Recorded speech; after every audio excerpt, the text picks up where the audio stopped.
tentang sejarah Palestina dan juga sejarah Yahudi yang masuk ke Palestina. Kenapa saya angkat permasalahan ini? Karena belakangan ini kita dihebohkan dengan dunia tentang pernyataan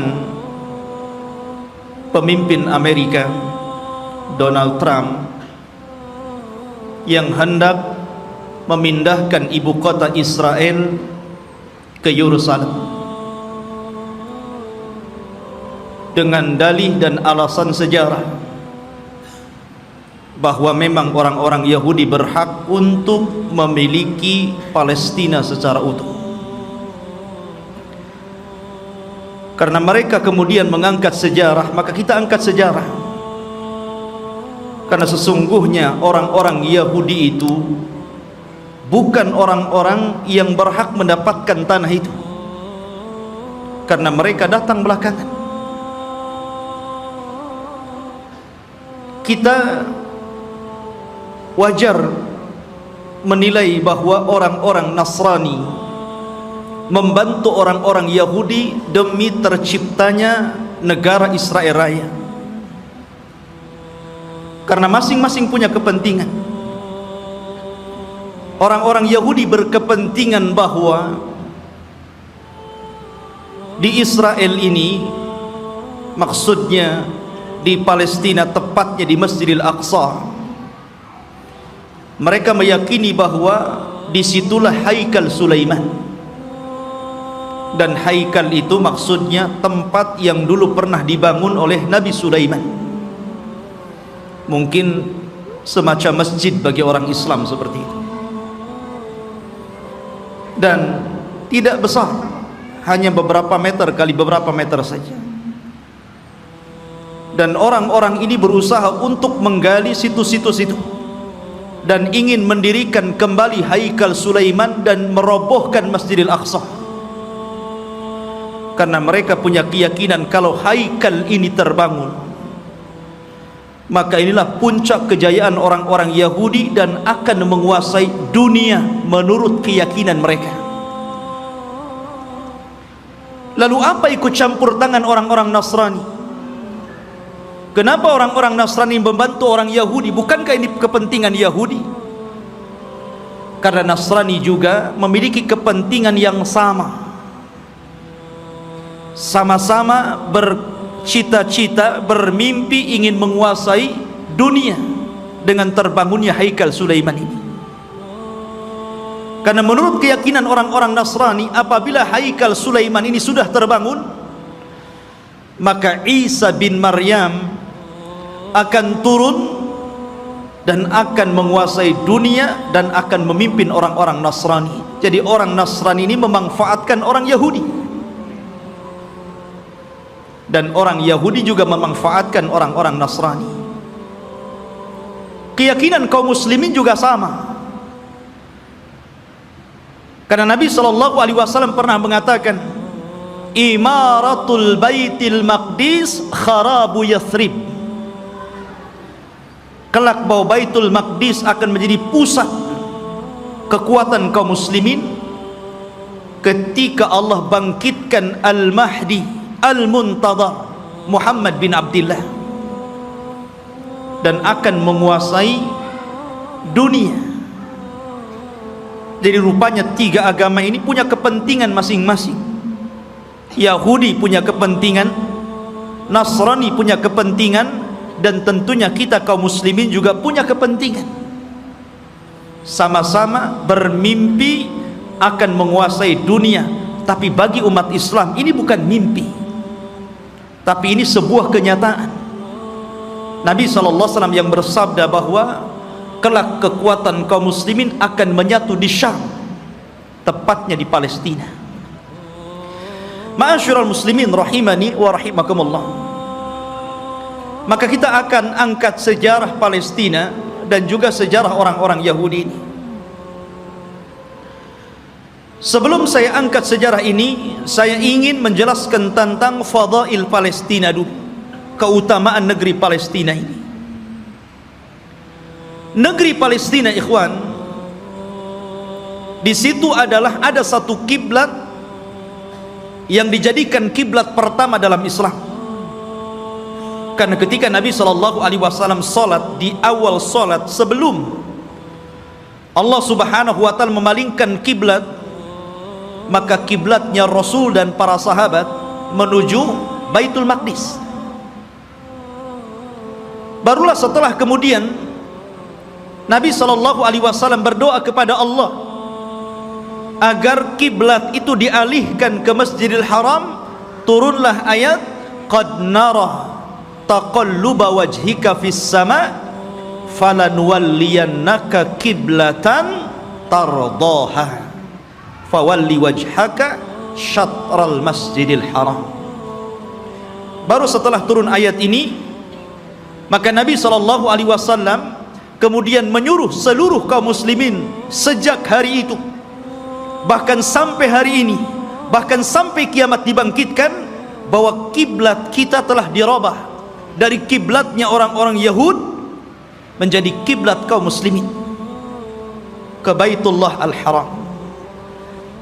Dari sini menunjukkan bahwa ada sejarah bahwa Baitul Maqdis yang ada di Palestina adalah kiblatnya kaum muslimin. Dan Nabi SAW pernah di-Isra Mi'rajkan oleh Allah dan sempat salat di Baitul Maqdis, bahkan menjadi imam bagi para nabi. Kemudian ikhwatu fiddin yang dimuliakan Allah Azza wa Jalla, negeri Palestina ini adalah negerinya para nabi dan rasul. Negeri ini adalah negerinya para nabi dan rasul. Negerinya Ibrahim alaihi salatu wassalam, negerinya Ishak, negerinya Ya'qub, negerinya Ismail dilahirkan di situ walaupun kemudian hijrah ke Mekah.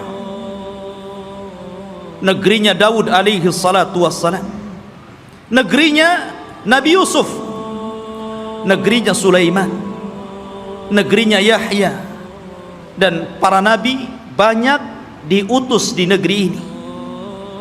Jadi negeri ini adalah negerinya para nabi. Bahkan sebagian para nabi dikubur di sini, seperti Ibrahim alaihi salatu wassalam dikubur di Khalil, Palestina. Kemudian juga Nabi Yusuf alaihi salatu wassalam dahulu dikubur di Mesir, tapi kemudian jasadnya dibawa ke Palestina dan dikubur di Palestina. Kemudian juga kuburannya Nabi Ishak alaihi salatu wassalam, kuburannya Nabi Ya'qub, Nabi Harun, Nabi Musa, seluruh para nabi ini dikubur di Palestina. Jadi ini memang negerinya para nabi, ikhwan. Negeri yang sangat suci, negeri tersuci ketiga setelah Mekah, Madinah, kemudian Syam. Dan Nabi SAW pernah bersabda, tuba lisyam, tuba lisyam, tuba lisyam. Kata Nabi SAW, beruntung orang-orang Syam itu, beruntung orang-orang Syam itu, beruntung orang-orang Syam itu. Kemudian sahabat bertanya, kenapa wahai Rasul? Karena Syam, para malaikat Allah mengepak-ngepakkan sayapnya di atas negeri itu, dan Palestina bagian daripada negeri Syam. Ma'asyiral muslimin, kita tahu bahwa Masjidil Aqsa adalah memiliki keistimewaan yang sangat besar. Sebagaimana ketika Allah Subhanahu wa taala menyebutkan keistimewaan Masjidil Haram, kemudian Masjidil Nabawi, maka Masjidil Aqsa juga sama. Orang yang salat di situ sebanding dengan orang yang salat 500 kali salat di masjid-masjid yang lainnya. Ini keistimewaan yang sangat besar. Bahkan para nabi, para ulama, orang-orang saleh banyak berziarah ke masjid ini. Negerinya para ulama, negerinya kitab-kitab. Banyak para ulama yang kemudian terlahir di negeri Palestina. Kita tahu bahwa Imam Syafi'i lahir di mana? Di Gaza, Gaza Palestina. Di sana ada Al-Asqalan, kita kenal dengan Al-Imam Ibnu Hajar Al-Asqalani, Asqalan, Palestina. Jadi banyak para ulama dunia, bukan ulama kecil, ulama dunia itu lahir di Palestina. Bahkan Nabi SAW melarang tidak boleh safar dalam rangka ibadah kecuali di 3 tempat: Masjidil Haram, Masjid Nabawi, dan Masjidil Aqsa. Kata Rasul, la tushaddur rihal illa ila thalathati masajid. Tidak boleh kalian melakukan safar dalam rangka ibadah kecuali di 3 masjid ini. Salah satunya Masjidil Aqsa. Bahkan Nabi SAW pernah berdoa, Allahumma barik lana fi syamina wa barik lana fi yamanina. Ya Allah, berkahi negeri Syam kami. Ya Allah, berkahi negeri Yaman kami. Di sini Rasul mendahulukan Syam kemudian Yaman, menunjukkan bahwa Syam lebih utama dibandingkan Yaman. Ini menunjukkan bahwa Syam negeri yang penuh berkah, Rasul yang mendoakan. Kemudian juga ikhwatu fiddin yang dimuliakan Allah Azza wa Jalla, para sahabat Nabi SAW banyak yang hijrah ke negeri Palestina, berziarah ke sana. Di antaranya adalah Umar ibn al-Khattab radhiyallahu an, Abu Ubaidah Amir ibn al-Jarrah, kemudian juga Safiyah istri Nabi, Safiyah bintu Huyai, kemudian juga Mu'adh ibn Jabal, Abdullah ibn Umar, Salman al-Farisi, Abu Dhar al-Ghifari, kemudian Abu Hurairah radhiyallahu an, Bilal ibn Rabah, Amr ibn As, Muawiyah bin Abi Sufyan, dan banyak lagi para sahabat Rasul yang mereka hijrah dan berziarah ke negeri Palestina ini. Artinya ini negeri para sahabat Rasul, bukan hanya negeri para nabi dan rasul, dan juga negeri para sahabat, negeri para ulama, negeri kitab-kitab ahli sunnah wal jamaah. Jadi memang luar biasa. Bahkan negeri ini kelak akan menjadi berkumpulnya seluruh manusia, karena negeri ini disebut mahsyar. Di antara tanda-tanda kiamat, akan muncul api dari Hadrul Maut, kemudian akan menggiring manusia dan mengumpulkan di Syam. Saat itulah kiamat dibangkitkan. Masyarul muslimin, dan banyak lagi kalau kita bercerita tentang keutamaan Palestina. Lalu sejarahnya, kapan negeri ini memiliki penduduk dan manusia? Apakah orang-orang Yahudi yang mengklaim bahwa mereka adalah memiliki tanah Palestina dan sekitarnya, ataukah siapa? Disebutkan ikhwatu fiddin dalam sejarah, baik sejarah yang dicatat oleh para ulama Islam ataupun sejarah yang dicatat Barat.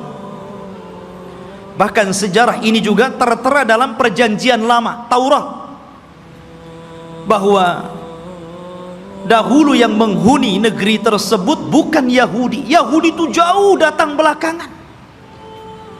Ya. Bagaimana mungkin kemudian Yahudi mengklaim bahwa itu adalah tanah mereka? Mereka datang belakangan. Mereka adalah umat yang terusir dari Mesir. Orang-orang Yahudi hidup di Mesir dari Bani Israel. Kemudian dibawa hijrah oleh siapa? Musa. Nabi Musa alaihi salatu wassalam yang membawa Bani Israel sampai ke Palestina. Jadi mereka itu datang belakangan. Lalu siapa yang pertama kali? Menurut situs sejarah ada yang mengatakan bahwa orang-orang yang menempati negeri itu adalah satu kabilah yang bernama Kan'aniyun. Kan'aniyun ini kabilah keturunan dari Syam ibn Nuh alaihi salatu wassalam. Artinya ini kabilah dari Jazirah Arab. Jadi orang Arab yang pertama kali memiliki tanah itu.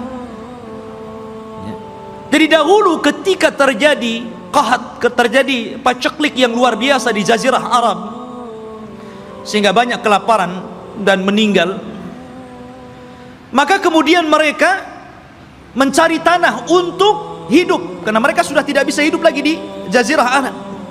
maka mereka pun berhijrah sampailah ke negeri yang hari ini disebut dengan Palestina. Jadi mereka adalah kabilah Kan'aniyun. Kabilah Kan'aniyun, kabilah dari Arab. Dan mereka memiliki beberapa kabilah. Ada namanya kabilah Amuriyun. Kabilah Amuriyun ini kabilah yang hidup di lembah-lembah di Palestina. Kemudian ada kabilah namanya Yaguthiyun, dan mereka hidup di negeri di sekitar Al-Quds yang kita kenal dengan Masjidil Aqsa, Baitul Maqdis. Kemudian adapun Kan'aniyun, maka mereka hidup di satu daerah yang bernama Arihah, dan Arihah adalah kota tertua di dunia. Belum ada kota di zaman itu kecuali Arihah. Makanya Arihah itu kota tertua di dunia, belum ada kota kecuali ini. Lah hiduplah kabilah namanya Kan'aniyun. Ma'asyiral muslimin rahimani wa rahimakumullah. Lalu kenapa muncul kalimat Palestina? Kalau antum membaca dalam perjanjian lama Taurat, bahkan disebutkan juga dalam Injil, tidak ada kalimat Bani Israel atau Yahudi. Yang ada adalah kabilah Kan'aniyun. Itu mereka mengakui dan tercantum dalam kitab-kitab mereka. Nggak ada Bani Israel, nggak ada Yahudi. Apalagi Yahudi datang belakangan gitu kan, dibandingkan Bani Israel. Munculnya kabilah ini, kita tahu bahwa Palestina itu berdekatan dengan Mesir, karena dipisah dengan Sahara, hanya dipisah dengan padang pasir yang luas. Jadi antara Mesir dan Palestina itu berdekatan. Ya, di situ ada jalur Gaza namanya. Itu pemisah antara Palestina dan Mesir gitu kan. Lah, ada satu kelompok yang kemudian ketika itu menyerbu Mesir. Yang kemudian akhirnya terjadilah kesepakatan, karena waktu itu antara Palestina dan Mesir menyatu, bukan beda negara kayak sekarang, tidak, menjadi satu. Sehingga kemudian ketika kelompok yang menyerang Mesir ini kemudian berdamai, maka mereka pun meminta daerah yang disebut dengan Al-Falas, yang kemudian belakangan disebut Palestina, dan sekarang kita kenal dengan Palestina. Dari situlah ikhwatu fiddin bahwa kabilah yang menyerbu ini akhirnya menetap di sebuah tempat namanya Falas. Lah sebelumnya sudah ada orang-orang Arab yang tinggal di situ. Ya. Sehingga kemudian akhirnya karena berlalunya zaman, berlalunya masa, berkembangnya mereka, akhirnya saling menikah sesama mereka. Antara Yaguthiyun, Amuriyun, kemudian juga Kan'aniyun. Akhirnya tidak ada daerah yang lebih dikenal daripada Falas, yang kemudian belakangan disebut Palestina. Itulah sejarah penamaan Palestina. Jadi sebuah nama tempat yang kemudian sekarang disebut dengan Palestina. Taib. Lalu kenapa kemudian muncul Bani Israel dan belakangan muncul nama Yahudi di sini? Kapan mereka masuk? Kita tahu bahwa ikhwatu fiddin yang dimuliakan Allah Azza wa Jalla, kalau kita cerita tentang Yahudi, berarti kita cerita tentang kisah Nabi Ya'qub. Nabi Ya'qub alaihi salatu wassalam dan anak keturunannya. Sedikit saya akan sebutkan tentang kisah Nabi Ya'qub dulu, biar antum lebih paham dari mana munculnya orang-orang Yahudi Bani Israel ini. Nabi Ibrahim alaihi salatu wassalam, ikhwan, itu memiliki 2 istri dan 1 budak. Ibrahim itu memiliki 2 istri dan 1 budak. Walaupun yang kita kenal hanya memiliki 1 namanya Sarah, dan memiliki budak namanya Hajar.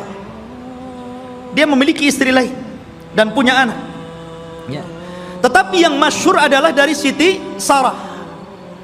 Lahirlah seorang yang kemudian menjadi nabi penerus Ibrahim namanya Ishak. Nabi Ishak. Dari Ishak inilah kemudian lahir namanya Yakub. Yakub ini banyak saudaranya, dan selalu ada konflik antara Yakub dan saudara-saudara Yakub yang lainnya. Lah Yakub ini anak Ishak yang paling saleh, yang kemudian menjadi penerus Ishak, menjadi nabi juga, Nabi Yakub namanya. Sehingga dia terkadang di malam hari selalu menyendiri, selalu pergi di malam hari. Dalam bahasa Arab, pergi di malam hari itu namanya Isra. Makanya ada Isra, ada Mi'raj. Isra itu perjalanan malam yang ditempuh Rasul dari Masjidil Haram ke Masjidil Aqsa. Ya. Kemudian karena Yakub ini selalu berjalan tengah malam, makanya kemudian dia pun disebut Israil. Karena Isra itu diambil dari suka berjalan tengah malam. Tapi ada juga yang mengatakan Isra itu artinya abdun, dan il itu adalah Allah. Jadi artinya Abdullah. Karena Yakub itu selalu beribadah kepada Allah Subhanahu wa taala, maka orang-orang di zaman itu karena menggunakan bahasa Ibrani menyebutnya sebagai Israil. Jadi penamaan Israil itu dari siapa? Nabi Yakub. Ya. Dan Nabi Yakub alaihi salatu wassalam itu memiliki 4 istri, 2 sah dan 2 budak. Maksudnya yang 2 sah istri dia dan 2 budak, dan semuanya melahirkan anak, sehingga jumlahnya menjadi 12. Lah dari salah satu istri Nabi Yakub namanya Rahil, lahirlah seorang nabi yang kelak akan meneruskan Yakub kenabiannya, namanya Yusuf, dan juga saudaranya namanya Binyamin. Kita tahu bahwa sejarah ini ma'ruf, sering diceritakan kan. Yusuf dizalimi saudara-saudaranya, akhirnya kemudian dibuang ke sumur, kemudian dipungut oleh para pedagang, sampailah di Mesir, kemudian dibeli oleh para pejabat Mesir, kemudian belakangan menjadi bendaharawan Mesir. Dari sinilah kemudian Yusuf memborong seluruh keluarganya dari Palestina menuju Mesir. Tidak ada satupun keturunan Yakub yang tinggal di Palestina. Semua berangkat ke Mesir. Tidak ada satupun. Jadi 12 saudara Nabi Yusuf itu semuanya berangkat ke Mesir, dan ditampung oleh Nabi Yusuf alaihi salatu wassalam karena dia telah menjadi pejabat besar di Mesir, bendaharawan, dan sangat dihormati oleh kerajaan Mesir ketika itu. Lah selama Nabi Yusuf hidup, maka Yakub dan anak-anaknya diberikan sebuah daerah, kemudian mereka hidup di situ, dan mereka mendapatkan fasilitas yang luar biasa disebabkan oleh Nabi Yusuf alaihi salatu wassalam. Maka beranak pinaklah orang-orang ini yang kemudian keturunan dari 12 putra Yakub disebut Bani Israil, keturunan Israel, Nabi Yakub. Selama mereka berada di Mesir dan Nabi Yusuf masih hidup, mereka dihargai, mereka hidup senang, hidup mewah, mereka berkembang biak luar biasa. Tapi setelah Nabi Yusuf alaihi salatu wassalam meninggal dunia, mulailah kemudian Mesir menekan mereka.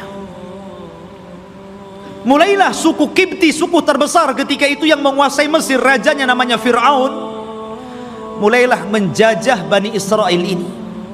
Belakangan kemudian Bani Israel menjadi budaknya Fir'aun.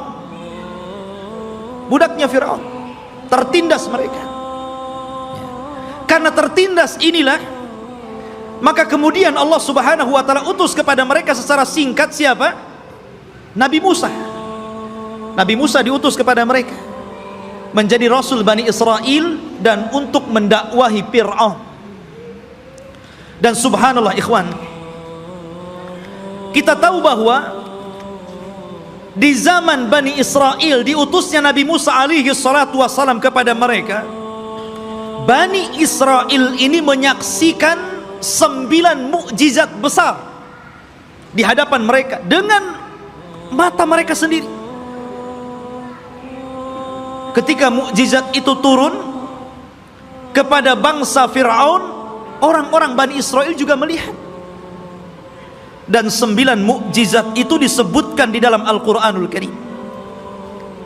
Yang pertama, mukjizat yang kita dikenal dengan hajar, batu. Batu yang mengeluarkan 12 mata air.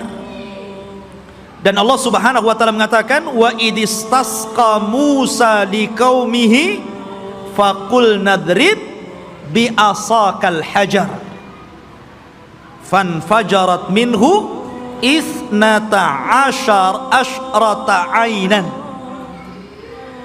Dan ketika Bani Israel meminta hujan kepada Nabi Musa karena mereka sudah kehausan, tidak ada air, maka Allah Subhanahu wa taala firmankan, pukullah wahai Musa batu itu. Maka dipukullah oleh Musa batu tersebut, tiba-tiba memancar 12 mata air. Mukjizat. Dari sini mereka menyaksikan mukjizat ini. Tapi Bani Israel ini, ikhwan, adalah orang yang sangat keras kepala. Nanti kita akan sebutkan bagaimana keras kepalanya orang ini, ya. Kemudian yang kedua, mereka menyaksikan bagaimana terbelahnya lautan. Betul-betul menyaksikan itu. Dan mereka melewati lautan. Ketika Fir'aun mengejar-ngejar Nabi Musa dan Bani Israel yang lari dari Mesir ke Palestina, kemudian mereka dihadang oleh lautan besar, maka Allah Subhanahu wa taala mengatakan, fa'auhayna ila Musa anidrib bi asakal bahra. Dan kami wahyukan kepada Musa agar memukul dengan tongkatnya lautan.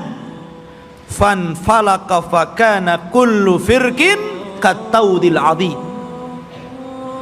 Maka kemudian tiba-tiba lautan terbelah menjadi 12 jalan. Kenapa 12 terus? Karena memang Nabi Musa alaihi salatu wassalam membawahi 12 kabilah Bani Israel. Jadi mereka dikasih satu-satu mata air, satu kabilah satu. Ketika memukulkan lautan juga dibuat 12 jalan. Jadi masing-masing kabilah berjalan sendiri-sendiri. Mereka menyaksikan itu, ya. Kemudian juga menyaksikan tongkat. Ketika Nabi Musa alaihi salatu wassalam berduel dengan tukang-tukang sihir Fir'aun, maka Allah Subhanahu wa taala katakan, fa'alqa asahu fa idza hiya thu'ban mubin. Fa'alqi asah. Maka Musa pun kemudian melemparkan tongkatnya, tiba-tiba tongkat itu menjadi ular yang sangat besar. Bani Israel menyaksikannya, menyaksikan bagaimana tongkat Musa berubah menjadi ular besar dan memakan ular-ular kecil tukang-tukang sihir Musa, tukang-tukang sihir Fir'aun. Kemudian juga kekurangan makanan dan hilangnya buah-buahan, sehingga Fir'aun dan juga kabilah-kabilah Fir'aun dari kalangan Kibti, mereka merasa kelaparan, susah cari buah-buahan. Allah Subhanahu wa taala berfirman, walaqad aqadna ala fir'auna bisinin wa naqsim minas thamarati la'allahum yadhakkarun. Dan ingatlah ketika kami memberikan hukuman kepada keluarga Fir'aun dan juga para pengikutnya dengan kekeringan yang berkepanjangan dan kurangnya buah-buahan, agar mereka mau kembali ke jalan yang benar. Dan Bani Israel menyaksikan ketika orang-orang Fir'aun kelaparan, mereka justru kekenyangan. Ini mukjizat, ya. Kemudian juga tufan, angin yang sangat besar, yang kemudian banyak membunuh, menghancurkan tembok-tembok dan juga rumah-rumah. Allah katakan, fa arsalna alaihim tufan. Allah kirim kepada mereka tufan, angin yang sangat besar. Kemudian juga al-jarad, Di mana-mana belalang. Belalang di mana-mana, ikhwan. Di rumah-rumah, di dapur-dapur, bahkan di tempat tidur, belalang di mana-mana. Kemudian juga kumal kutu dan juga dafadi', katak dan kodok, di mana-mana ada kodok. Kemudian juga darah, di mana seluruh air bersih menjadi merah dan berdarah. Dan ini disaksikan Bani Israel dan juga orang-orang Fir'aun. Kemudian juga bagaimana tangan Nabi Musa yang bercahaya, dan banyak lagi mukjizat yang diberikan kepada Musa. Tapi sekali lagi saya katakan, ikhwan, bagaimana degilnya Bani Israel.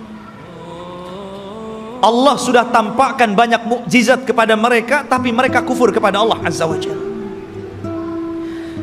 Kita perhatikan ketika Nabi Musa alaihi salatu wassalam berhasil menyeberangkan Bani Israel sehingga mereka mampu melewati lautan, dan Allah tenggelamkan Fir'aun di Laut Merah. Mulailah kemudian ketika mereka melewati satu kabilah, dan kabilah itu menyembah berhala, tiba-tiba satu di antara mereka datang kepada Musa dan mengatakan, ij'al lana ilahan kama lahum alihah. Hei Musa, jadikan untuk kami berhala-berhala sebagaimana mereka punya berhala untuk disembah. Lihat, Allah sudah tampakkan 9 mukjizat. Harusnya mereka makin beriman, kan begitu? Ini sudah diseberangkan, lihat ada orang nyembah berhala, minta pula berhala. Bani Israel, ikhwan. Inilah wataknya orang-orang Yahudi.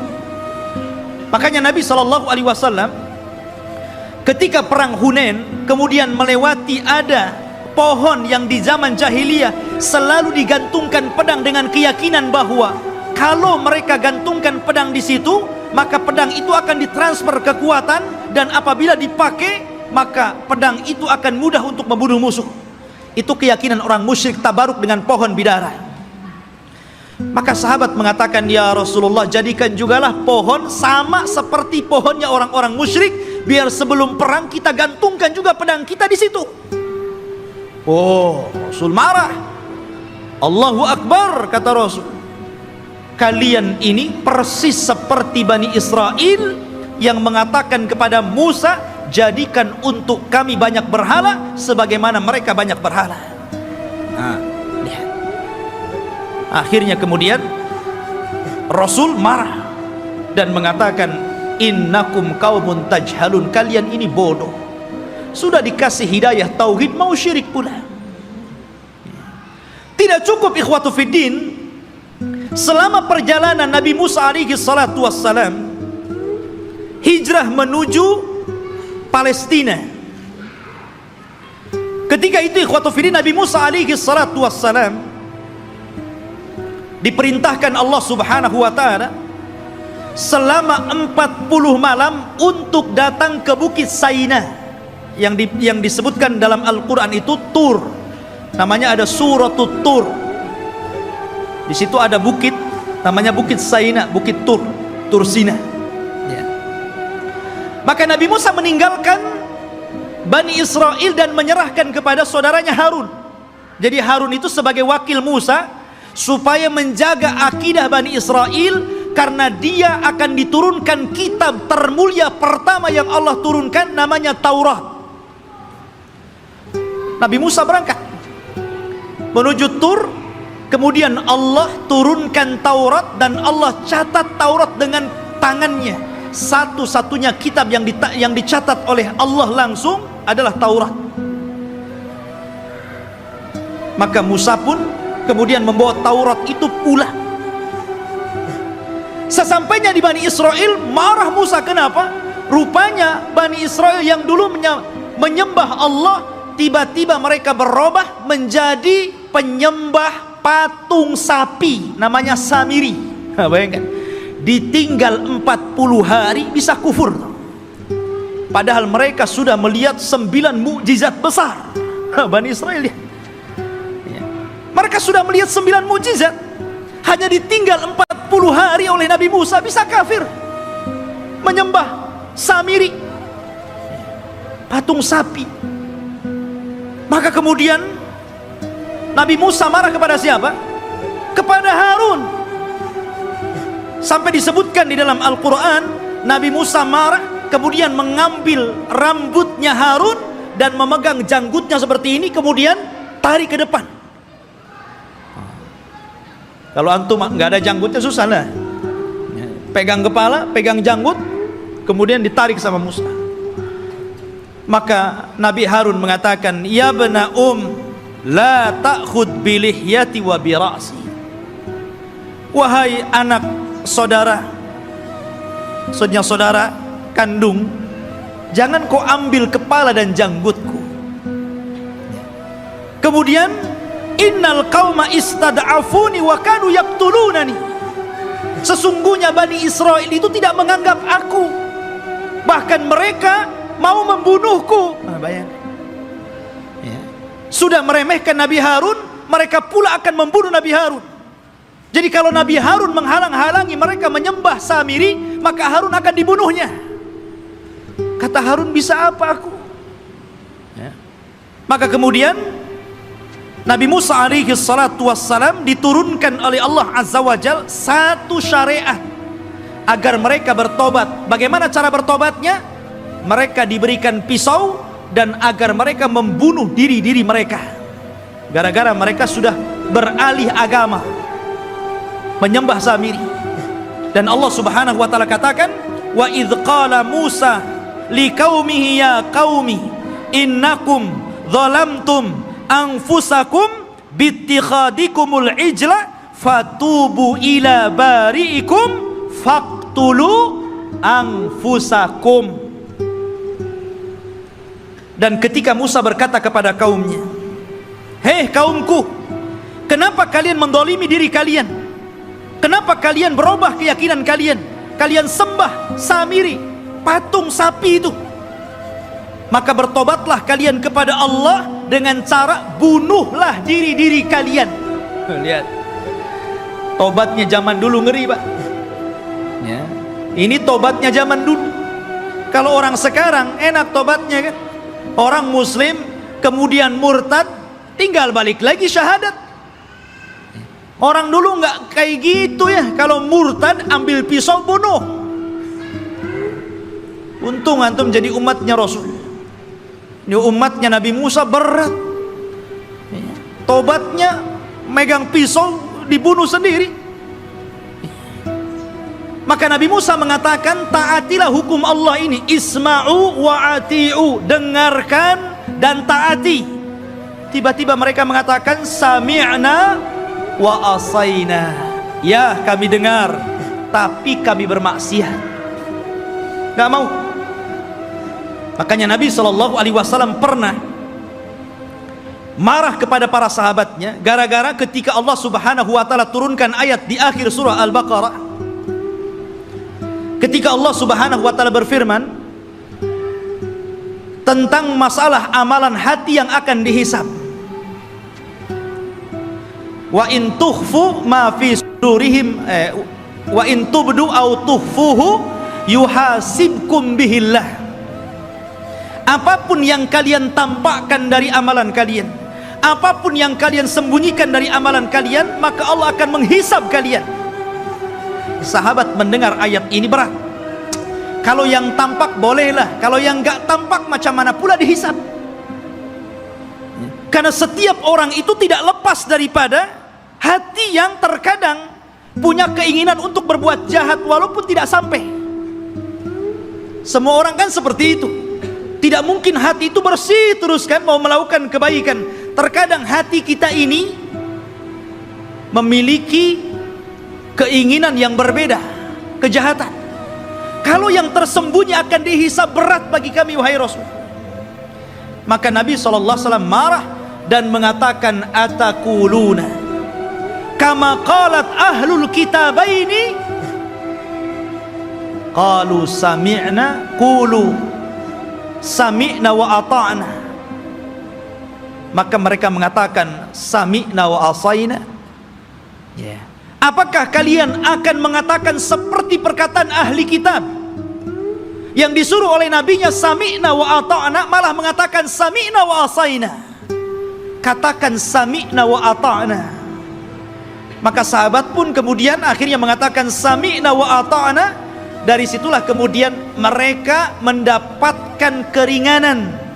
Maka turunlah ayat la yukallifullahu nafsan illa wus'aha. Allah tidak akan membebankan kecuali yang kalian mampu melakukannya. Turun keringanan setelah mengatakan sami'na wa ata'na ini. Lah orang-orang Bani Israel ini bukannya sami'na wa ata'na, tapi sami'na wa asaina. Marah Nabi Musa karena mereka tidak mau bertobat dengan cara membunuh diri-diri mereka. Akhirnya Nabi Musa alaihi salatu wassalam berdoa kepada Allah agar bukit Tur itu diangkat, ya. Kemudian berada di atas kepala mereka, mau tobat atau mau dibanting di bukit Tur ini. Bukit Tur diangkat dan mereka ada di bawahnya. Dan Allah katakan wa idna taqnal jabala fawqahum ka'annahu dhullatun wa dhannu annahu waqi'un bihim khudhu ma atainakum biquwwah wadhkuru ma fihi la'allakum tattaqun. Allah gambarkan ini. Dan ketika kami angkat gunung Tur itu, ya, kemudian seolah-olah gunung itu akan menimpa mereka. Kemudian mereka diingatkan dengan nikmat Allah. Diingatkan bagaimana mereka dulu diperbudak oleh Fir'aun, kemudian diselamatkan oleh Musa, kemudian diberikan nikmat yang banyak. Kalian masih kufur? Barulah ketika bukit akan dibantingkan kepada mereka, barulah mereka mengambil pisau dan membunuh mereka. Oh, jadi mereka melaksanakan itu kalau di bawah ancaman. Itulah Bani Israel, Yahudi itu, ya. Ma'asyiral muslimin rahimani wa rahimakumullah. Belum sampai di situ, ketika sebagian mereka melihat bagaimana saudara-saudara mereka harus membunuh diri-diri mereka karena mereka telah berpindah keyakinan menyembah Samiri. Rupanya yang melihat kejadian itu juga tidak mau bertobat, tetap juga kufur. Suatu ketika mereka meminta kepada Nabi Musa alaihi salatu wassalam untuk diturunkan maidatan minas sama, makanan tetapi langsung yang membuat Allah dan diturunkan dari langit. Bisa bayangkan coba, minta makanan tapi diturunkan dari langit. Apakah kemudian keinginan mereka ditolak? Tidak. Keinginan mereka dikabulkan. Subhanallah. Akhirnya diturunkan makanan namanya manna wassalwa. Manna, diturunkan makanan itu jatuh dari langit, kemudian bergantungan di pohon-pohon. Maka mereka tinggal naik, tinggal diambil makanan itu. Kemudian salwa, sejenis daging burung. Enak makanannya. Gimana enggak enak, langsung dari langit makanannya. Subhanallah. Akhirnya ikhwatu fiddin, mereka bosan. Asik makan itu saja, bosan akhirnya. Kemudian akhirnya karena bosan, maka mereka meminta kepada Nabi Musa alaihi salatu wassalam ingin sayur mayur. Bosan dengan ini katanya. Saya ingin sayuran, ada bawang merah, ada bawang putih. Bayangkan. Ya. Sehingga mereka mengatakan wa id qultum ya Musa lan nasbiru ala ta'amin wahid. Dan ketika kalian berkata kepada Nabi Musa, "Hei Musa, kami tidak sabar dengan satu makanan ini saja, saya minta makanan yang lain." Ya. Akhirnya mereka meminta kepada Nabi Musa itu sayur mayur, mimbakliha wa kithaiha wa fumiha wa adasiha wa basaliha. Ya Allah, dikasih makanan enak, mau makanan yang enggak enak. Maka Allah Subhanahu wa taala mengatakan, ya, atastabdiluna alladhi huwa adna billadhi huwa khair ihbitu misra. Kenapa kalian memilih makanan yang enggak enak dan membuang makanan yang enak? Kalau hanya ingin sayur mayur, bawang-bawangan, sana ke Mesir. Antum tinggal pergi ke kota, beli ada. Kenapa mesti harus kemudian diturunkan dari langit? Degilnya Bani Israel, ya. Sudah Allah Subhanahu wa taala utamakan mereka, tetap saja mereka kufur kepada Allah Subhanahu wa taala. Bahkan suatu ketika ikhwatu fiddin, ini masih di tengah perjalanan hijrah mereka sampai ke Palestina. Ini di sepanjang jalan mereka itu diperlihatkan mukjizat yang banyak. Akhirnya suatu ketika ada salah seorang terbunuh. Kemudian Allah Subhanahu wa ta'ala mewahyukan kepada Nabi Musa agar memotong seekor sapi betina. Kemudian dipukulkan dagingnya kepada orang yang mati, maka dia akan hidup sesaat dan akan menyebut siapa pembunuhnya. Tapi orang Bani Israel ini tidak mau melaksanakan dan mengira itu adalah olok-olokan dari Musa. Gimana Musa ini? Kita ini mencari siapa yang membunuh orang ini. Kenapa disuruh menyembelih seekor sapi? Apa kaitan pembunuhan dengan seekor sapi? Maka Musa mengatakan, sudah, lakukan saja. Kalau mereka melakukan, selesai sebenarnya. Tapi mereka mengatakan, sapinya seperti apa, warnanya kayak apa, kemudian sapi ini sudah dibajak atau belum. Coba nyari yang susah ya. Akhirnya kemudian disifatkan tuh oleh Allah Subhanahu wa ta'ala bagaimana sapinya. Sapinya safra'un faqi'un launuha tasurrun nadirin, warnanya harus kuning mengkilat, yang kalau orang lihat itu senang. Dan belum tentu ada orang senang, ini harus senang kalau orang-orang melihat. Susah juga kan ya. Awanun baina dzalik, harus nggak boleh tua, nggak boleh muda ya. La dalulun fihi wala, dan tidak juga pernah dipekerjakan, artinya tidak pernah dijadikan untuk membajak sawah dan kebun. Pokoknya sulit. Makanya Allah mengatakan hampir-hampir mereka tidak mendapatkan sapi itu. Bukan tidak ada sapinya, ada sapinya, tetapi mereka tidak sanggup menebusnya, karena Allah takdirkan sapi itu yang punya anak yatim. Kemudian karena itu satu-satunya warisan dari orang tuanya, anak yatim yang saleh dari keluarga yang saleh. Maka malaikat menjelma manusia, ngomong sama anak yatim itu, nak, nanti sebentar lagi ada orang yang akan menawar sapimu. Jangan kau kasih kecuali kau jual dengan seberat emas seberat sapimu. Dibayangkan coba, ngumpulkan emas seberat sapi itu gimana itu ya. Akhirnya kemudian karena memang itulah syaratnya gitu kan, harus membeli sapi dengan seberat emas sebesar sapi, ya terpaksa orang-orang mengumpulkan apa yang diminta anak itu. Kaya anak ini kan gitu ya, coba. Seperti itu ta'annutnya orang-orang Bani Israel. Jadi memang aduh, orang Bani Israel ini keras kepala. Jadi antum jangan kayak Bani Israel, keras kepala ya. Bahkan setelah kejadian ini betul-betul mendapatkan sapi, kemudian dipukulkan kepada orang mati dan hidup lagi, kemudian menyebut siapa pembunuhnya. Bukannya mereka bertobat dengan melihat mukjizat ini, bahkan summa qasat qulubuhum, malah keras hatinya ikhwan, makin keras. Bahkan Allah mempermisalkan, kalau hati ini keras, batu loh, kalau terkena tetesan air bisa bolong. Tapi hatinya Bani Israel lebih keras daripada batu. Bayangkan, itu Bani Israel. Seperti itulah orang-orang Yahudi. Akhirnya ikhwatu fiddin, setelah kemudian mereka pun berjalan jauh meninggalkan Mesir gitu. Ada sebuah kejadian, mereka tersesat. Mereka tersesat dan tidak bisa masuk dan meneruskan perjalanan. Karena ada satu wasiat Nabi Yusuf yang belum pernah mereka tunaikan, di mana Nabi Yusuf itu berwasiat agar jasadnya dipindah dari Mesir dan dikubur di Palestina. Dan ketika itu tidak ada yang tahu di mana letak kuburan Nabi Yusuf alaihi salatu wassalam kecuali seorang nenek tua. Dan ini teringat dengan kisah Rasul ketika pulang dari peperangan. Ketika itu Nabi SAW kehabisan bekal, kemudian singgah di salah satu perkampungan di perbatasan Madinah, perkampungan orang-orang Yahudi yang terusir dari Madinah karena berkhianat. Rupanya Rasul dijamu oleh seorang nenek Yahudi. Karena sudah kehabisan bekal, maka Rasul pun mampir dan diberikan jamuan yang luar biasa. Nabi itu tidak pernah melupakan kebaikan orang walaupun yang berbuat baik itu orang kafir.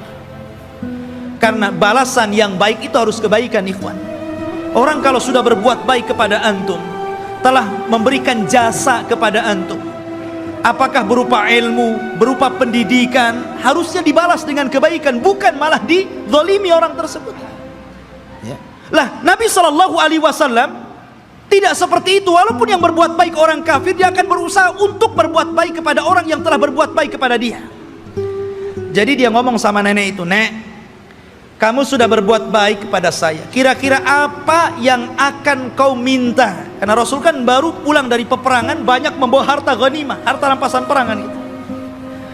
Kata nenek tersebut, "Karena engkau memintanya wahai Muhammad, aku ingin seorang pembantu. Berikan untukku pembantu agar aku bisa hidup tenang. Ada yang ngurus pembantuku." Maksudnya budak untuk membantu dirinya di rumahnya. Kata Rasul, "Baik, saya akan kasih. Apalagi, Nek?" Kata nenek tersebut, "Aku ingin seekor unta, agar kalau kemana-mana aku tidak jalan kaki. Aku kan punya kendaraan, dan unta di zaman itu, ikhwan, kendaraan yang mewah."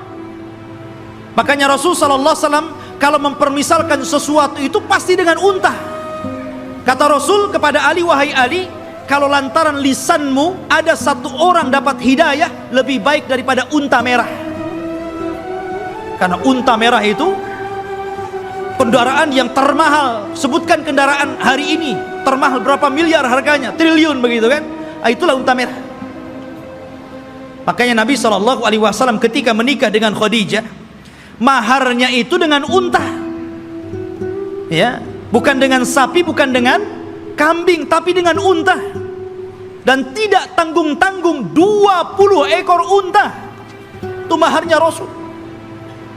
Dan semuanya betina, di mana unta betina lebih mahal dibandingkan unta jantan. Anda bisa bayangkan satu unta itu, kalau antum membeli satu buah Avanza itu bisa. Berarti maharnya Rasul itu 20 mobil Avanza. Coba. Tapi saya yakin ibu-ibu paling diberi seperangkat alat sholat. Ya kan? Gak apa-apa, Bu, lebih senang. Karena apa? Kalau ada masalah dengan suaminya, kemudian terpaksa harus menggugat cerai, kan mudah mengembalikan maharnya kan. Perangkat alat sholat saja, ambil perangkat alat sholat saja. Tapi kalau antum kasih 2 Avanza saja, bingung tuh istri antum mau gugat cerai itu kan. Ini dikembalikan nih 2 Avanza, dari mana saya akan belikan gitu kan. Mikir dia. Ya. Nabi SAW nih memuliakan perempuan dengan unta. Maka nenek ini mengatakan, "Aku minta unta." Ya. Kata Rasul, "Mau apa lagi?" Dia mengatakan, "Berikan kepadaku kalban yahrusu ghanami." Aku pengen anjing, supaya anjing ini bisa menjaga kambing-kambingku. Kemudian minta apa lagi? Disebutkan satu-satu, nggak berhenti-berhenti nenek ini. Ya Allah, coba yang Ana datang ke rumah antum, kemudian antum kasih makan, kasih minum, oke lah, kenyang, dijamu luar biasa gitu kan. Selepas itu antum ngomong, "Ya, sebagai balasan tolong Ustadz kasih saya Avanza, ya, kasih saya pembantu, kasih saya mesin cuci." Apa kan begitu? Masa seperti itu gitu balasannya? Mahal sekali. Maka Nabi mengingatkan kepada nenek itu, "Heh nenek, ya, apakah engkau lemah untuk menjadi seorang nenek di zaman Bani Israel?" Sahabat heran, apa maksudnya? Rasul, apa maksudnya nenek di zaman Bani Israel itu? Kita masuk dalam cerita ini. Jadi ketika Nabi Musa mencari kuburan Nabi Yusuf, tidak ada yang tahu kecuali seorang nenek di zaman Bani Israel. Dia yang tahu di mana letak kuburannya. Maka Musa mengatakan, "Wahai nenek, tunjukkan kepadaku di mana kuburan Nabi Yusuf. Kami akan bawa jasadnya dan kami kubur di Palestina." Kata nenek tersebut, "Tunggu dulu, semua ada bayarannya." Nggak main tunjuk-tunjuk saja, ada bayarannya. Kata Nabi Musa, "Apa bayarannya? Sebutkan." Maka nenek ini mengatakan, "Ya Musa, inni uridul jannah." wa inni uridu ma'aka fil jannah. Wahai Musa, aku ingin sorga dan aku ingin bersama kamu di sorga. Subhanallah. Dia tidak ingin dunia. Tapi tentu ini lebih parah dibandingkan nenek di zaman Rasul, kan gitu. Di zaman Rasul dunia pengen unta kasih unta, ini minta sorga lebih tinggi lagi. Masa hanya nunjukkan kuburan Nabi Yusuf minta sorga? Ya Musa diam sajalah. Dia tidak punya sorga, apa yang mau dibuat? Akhirnya Musa diam sampai Allah mengutus Jibril, kemudian mengatakan, ya Musa, Allah mengabulkan permintaan nenek itu. Baru Musa bersuara, ya, kalau begitu engkau akan jadi kawanku di sorga. Sekarang cepat tunjukkan di mana kuburannya. Ya. Akhirnya ditunjukkan kuburannya, dibawalah Nabi Yusuf, jasadnya sampai akhirnya dikuburkan di Palestina. Ya kan? Ma'asyiral muslimin rahimani wa rahimakumullah. Kemudian ketika Nabi Musa alaihi salatu wassalam sudah dekat ke Baitul Maqdis, maksudnya ke daerah Palestina, sudah mendekati daerah Palestina ini, berada di tengah padang pasir. Karena saya katakan antara Mesir dan Palestina ini terpisah dengan padang pasir yang luas sekali. Jadi Musa ini tersesat akhirnya. Tapi kemudian Nabi Musa mendapatkan jalan setelah membawa jasadnya Nabi Yusuf dan hampir mendekati Palestina. Lah di Palestina itu, di negeri Arya, kan saya katakan dari awal sebelumnya sudah ada manusia di situ. Dari Kan'aniyun, Yaguthiyun, Amuriyun, sudah ada orang-orang di situ. Sudah menguasai Palestina, sehingga Musa tidak mungkin membawa Bani Israel begitu saja, harus berperang dulu dengan penduduk asli di situ. Ya. Maka kemudian Nabi Musa alaihi salatu wassalam meminta kepada Bani Israel untuk siap-siap perang. Kita akan rebut Baitul Maqdis. Siap-siap kalian. Kita akan menyerbu mereka.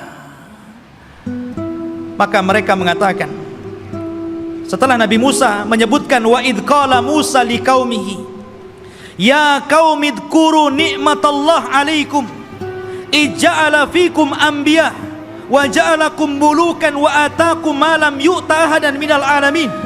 Ketika Musa berkata, hei kaumku, ingatlah nikmat Allah, bagaimana dahulu kalian menjadi budak di Mesir, kemudian diutus kepada kalian nabi, kemudian dijadikan kepada mereka raja yang memimpin kalian, disebutkan nikmat yang banyak. Kemudian Musa mengatakan, ya qaumi dkhulul ardal muqaddasata allati kataballahu lakum wala tartaddu ala adbarikum fatanqalibu khasirin. Di hadapan kalian ada negeri yang disucikan. Masuklah kalian ke negeri itu, karena negeri itu telah ditulis oleh Allah Subhanahu wa taala untuk kalian. Jangan mundur sedikit pun. Kalau kalian mundur, kalian akan menjadi orang yang rugi. Kita akan perang. Tapi mereka mengatakan apa? Qalu ya Musa, inna fiha qauman jabbarin. Nabi Musa, kamu kan tahu negeri itu banyak jabbarin, banyak para pemimpin hebat, banyak para pemimpin bengis. Inna lanadkhulaha, kami tidak akan masuk hatta yakhruju minha, sampai orang-orang itu keluar. Fa in kharaju minha fa inna dakhilun, kalau mereka sudah keluar dari negeri itu, kami yang masuk. Lihat, kata Nabi Musa alaihi salatu wassalam, ada dua orang laki-laki yang diberikan nikmat oleh Allah azza wa jalla. Qala rajulan minal ladina yakhafuna an amallahu alaihima, dari orang-orang yang takut kepada Allah, Allah berikan nikmat kecerdasan kepada dua orang itu, dan mengatakan udkhulu alaihimul bab fa idza dakhaltumuhu fa innakum ghalibun wa 'alallahi fatawakkalu in kuntum mu'minin. Sudah, kalian siap-siap saja, kita akan masuk ke negeri itu, kalian pasti menang, dan tambatkan hati kalian kepada Allah Subhanahu wa taala. Tapi mereka mengatakan, qalu ya Musa innalan nadkhulaha abadan. Nabi Musa, kami tidak akan masuk selama-lamanya. Madamu fiha, kalau orang-orang itu masih di situ. Idhab anta wa rabbuka faqatila innaha huna qaidin. Sudah, kamu saja berdua dengan Harun masuk, kalian berperang bersama Rob kalian, kami duduk-duduk saja di sini dulu. Coba bayangkan. Ini Bani Israel, orang Yahudi, nyuruh Nabi Musa berdua berperang, mereka duduk-duduk nunggu menang baru masuk. Makanya perbedaan sahabat Rasul dengan perbedaan sahabat Nabi Musa alaihi salatu wassalam tidak demikian. Mereka mengatakan kami berperang bersama Rasul. Ketika perang Ahzab dan dimenangkan kaum muslimin, darah para sahabat belum kering, masih bercucuran, belum lagi beristirahat. Tiba-tiba Nabi SAW diwahyukan malaikat Jibril dan mengatakan, hei Muhammad, katakan kepada pasukanmu, para sahabatmu, berangkat ke Bani Quraidah, kepung mereka, serbu mereka, karena mereka sudah berkhianat. Sahabat belum istirahat, baru menang di perang Ahzab, darah mereka masih bercucuran. Tiba-tiba Rasul mengumpulkan pasukan dan mengatakan, idhabu ila Bani Quraidah fala tusalliyanna ahadukumul asra illa fi Bani Quraidah. Kata Rasul, berangkat kalian semua, serbu Bani Quraidah, jangan sholat asar di jalan sampai kalian tiba di Bani Quraidah, serbu mereka. Tapi sahabat mengatakan sami'na wa ata'na, berangkat mereka. Makanya Allah Subhanahu wa taala katakan, lilladzina stajabu lillahi walir rasul min ba'di ma asabahumul qarah lilladzina ahsanu minhum wattaqau ajrun adzim. Bagi orang-orang yang mereka memenuhi panggilan Allah dan Rasulnya, setelah mereka ditimpa luka-luka peperangan, mereka mendapatkan pahala yang besar jika mereka berbuat baik dan bertakwa terus kepada Allah Subhanahu wa ta'ala. Itulah sikap para sahabat, berbeda dengan sahabatnya Nabi Musa. Justru mengatakan, engkau saja dengan Harun berperang bersama Tuhanmu, kami duduk-duduk di sini. Lihat bagaimana kurang ajarnya Bani Israel kepada Nabi Musa alaihi salatu wassalam.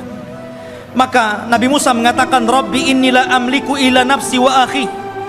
Wahai Rabb, aku tidak memiliki kecuali diriku dan saudaraku Harun. Fafruq bainana wa baina qaumil fasikin, pisahkan kami dengan orang-orang yang fasik.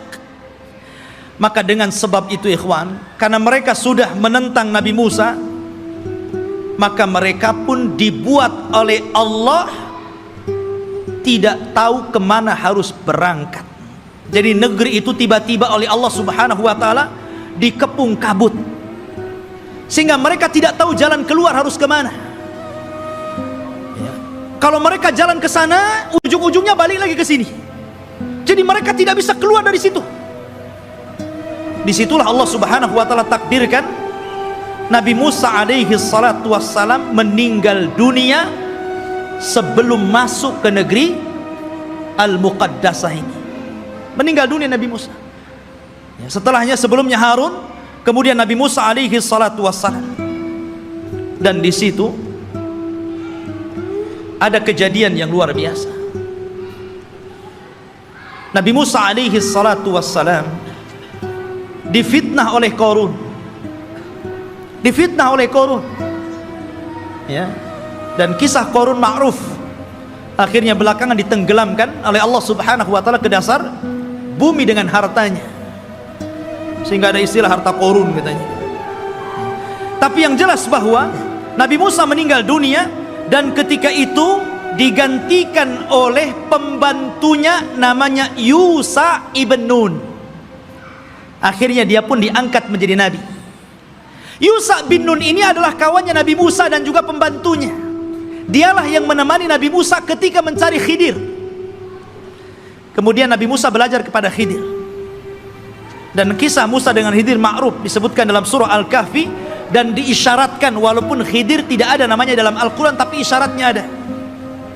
Tapi yang jelas bahwa Yusha bin Nun lah yang kemudian berhasil membawa Bani Israel dan masuk ke Baitul Maqdis. Allah menangkan dalam peperangannya. Jadi Nabi Yusha inilah yang membawa pasukan, kemudian berperang dan berhasil menguasai Baitul Maqdis. Dari sini menunjukkan bahwa Bani Israel ini mereka menjajah, bukan asli situ.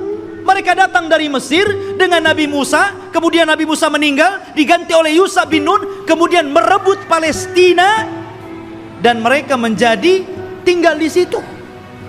Jadi Palestina bukan milik orang Yahudi, mereka yang menjajah di situ. Barulah kemudian Yusha bin Nun masuk ke Masjid Al-Aqsa yang sekarang disebut dengan Baitul Maqdis, sekarang Masjid Al-Aqsa. Disitulah Allah Subhanahu wa Ta'ala memerintahkan kepada Yusha ibn Nun, karena ketika itu ikhwan, peperangan ini sangat sengit. Kebetulan perang itu terjadi di hari Jumat dan tidak boleh berperang di hari Sabtu, karena orang Yahudi sangat mengistimewakan hari Sabtu. Alasannya apa? Karena hari Sabtu itu hari cutinya Allah. Kenapa Allah cuti? Karena Allah lelah setelah menciptakan langit dan bumi. Diawali hari Ahad dan diakhiri hari Jumat. Allah lelah, maka Allah beristirahat. Maka hari Sabtu hari istirahatnya Allah setelah Allah menciptakan langit dan bumi selama 6 hari. Jadi mereka mengatakan ini hari cuti Allah. Kalau Allah saja cuti, kita juga cuti katanya. Jangan berperang. Ya. Tapi Allah kemudian bantah, wa ma massana min lughub. Kami tidak disentuh dengan keletihan, kata Allah. Enak saja kami istirahat. Ya. Maka kemudian ikhwatu fillah, karena perang ini terus berkecambung, hampir matahari tenggelam dan masuk ke hari Sabtu. Ini kalau matahari tenggelam masuk hari Sabtu kan gak boleh perang tuh. Akhirnya Yusha bin Nun memperlihatkan mukjizatnya. Dia nunjuk kepada matahari, innaki ma'murah wa ana ma'mur. Kamu diperintah Allah, saya juga diperintah Allah. Jangan bergerak dulu sampai perang ini menang. Oh, berhenti matahari. Ya. Matahari diem, betul-betul sampai menang perang itu. Matahari nggak bergerak. Nah, itu mukjizatnya Yusha bin Nun, menghentikan matahari sampai menang perang, betul-betul menang. Akhirnya setelah menang baru matahari berjalan dan masuk ke hari Sabtu.